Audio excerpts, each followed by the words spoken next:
Judy and I bought the farm in 1979, and then in 1989 we opened up the farm to a farm market.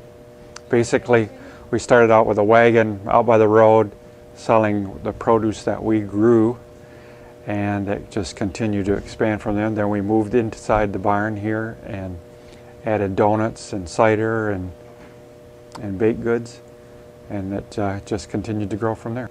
We feel that the building's been here at least 80, 90 years, maybe 100 years. We think it was moved here by it was two barns at one time and moved here, put together into one barn. What about this season? How did your season go? This season's been a good season for us. It was tough. The weekend weather was pretty poor, a lot of rain, a lot of cold, windy conditions. That's not good for farm markets. But we did all right.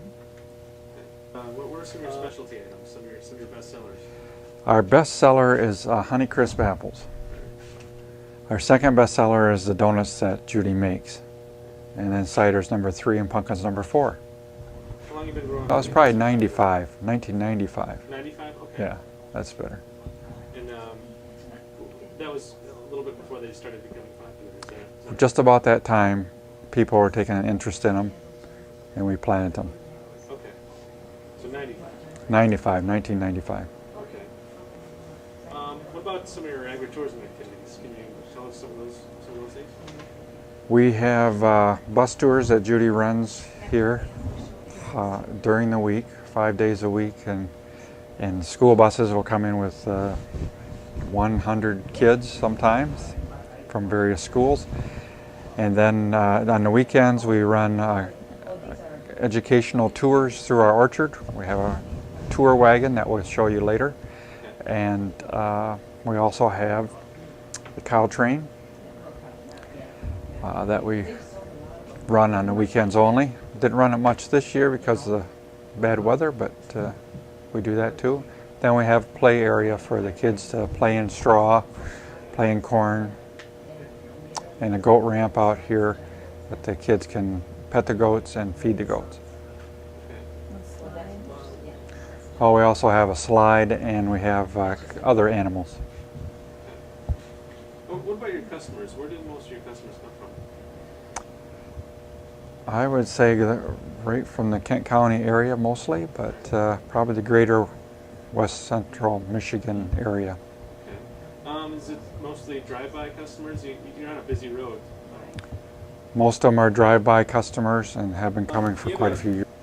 Expo Farm Market bus tour coming here in December. What do you plan on showing them or talking to them about? We're going to give them a tour of our market. We're going to tell them what makes us successful, we think, and we're going to tell them what our target audience is. Okay. Basically, we want families to come here to our market. We want them to have fun. We want them to have education about agriculture. We have pick your own pumpkins and pick your own apples. So we want them to have a farm experience and have a good time as well. Phil, you're with MSU Extension. What do you do for them? I'm the district horticultural agent for MSU Extension for the greater West Michigan area here around Grand Rapids, and tree fruits. Tree fruits. Has that helped you decide, what kind of varieties you want to grow here at all, or is that? Most recently, yes, we've been planting a few more of the varieties that you pick, customers like and farm markets like. For example, Cameo, Zestar, Nova Spy, things like that are a little bit different but don't have a commercial market basically, but they have a great you-pick market. Matsu is another one.